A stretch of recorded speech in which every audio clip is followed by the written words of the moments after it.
તમારા બધાનું સ્વાગત છે મારી યુટ્યુબ ચેનલ કેપી હોમ ફૂડ્સમાં। આજે આપણે મસ્ત કેરીનું ચટપટું શાક બનાવીશું। તો ચાલો હું તમને એની રેસીપી બતાવું। અહીંયા આપણે 3 નંગ તોતાપુરી કેરી લઈ લીધી છે। હવે એને આપણે છાલ ઉતારી અને નાના નાના ટુકડા કરી લઈએ।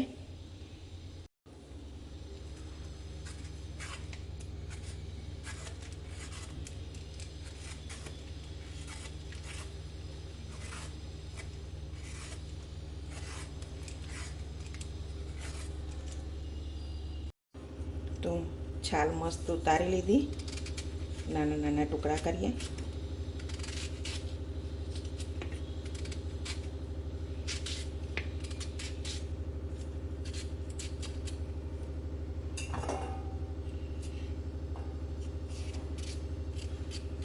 તમારે ટુકડા જેવા જોઈએ એવા સાઈઝના રાખવાના। તો સરસ કેરીના ટુકડા થઈ ગયા છે। હવે આપણે એને વઘારી લઈશું। અહીંયા મેં એક સ્ટીલની કઢાઈ લઈ લીધી છે। 3-4 ટેબલ સ્પૂન જેટલું તેલને ગરમ થવા દઈએ। તો તેલ સરસ ગરમ થઈ ગયું છે। તો 2 તમાલપત્ર લઈશ, 2-3 લવિંગ, 1-2 ટુકડો તજ,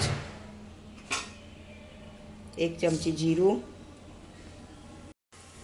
બરોબર ફૂટવા દઈશું।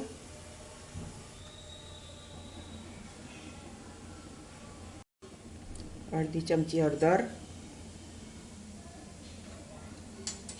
હવે ટુકડા લઈ લઈશું કેરીના।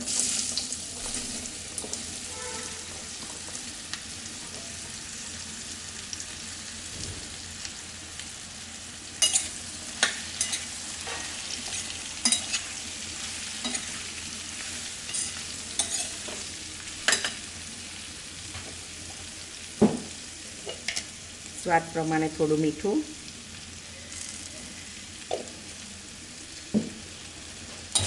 બરાબર મિક્સ કરી અને થોડી વાર એને ચડવા દઈશું। 5-1 મિનિટ જેવું, કેરી જલ્દી ચડી જાય। હવે મિક્સ કરી લીધું સરસ। કેરીને બફાતા વાર નહીં લાગે, ઢાંકીને રહેવા દઈશું થોડી વાર। ઢાંકી દેવાનું। તો આપણે એને જોઈ લઈએ।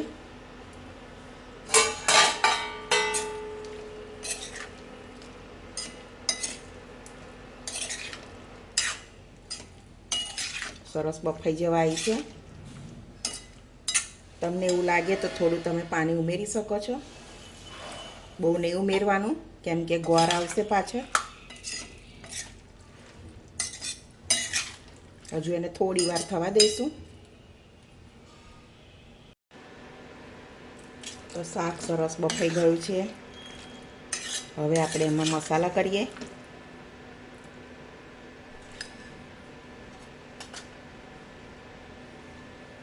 બે ચમચી જેટલું લાલ મરચું લઉં છું, 2 ચમચી ધાણા જીરું,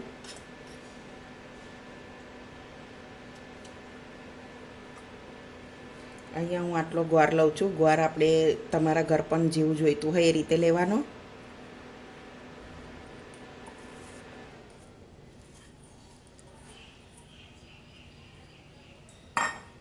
બધું મિક્સ કરી લઈશું।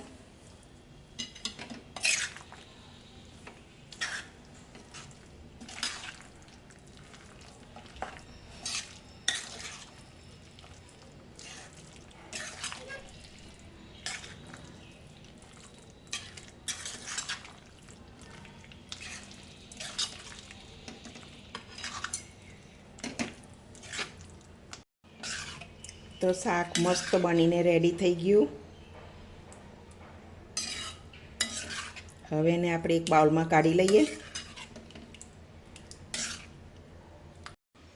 તો આપણું મસ્ત કેરીનું શાક બનીને રેડી છે।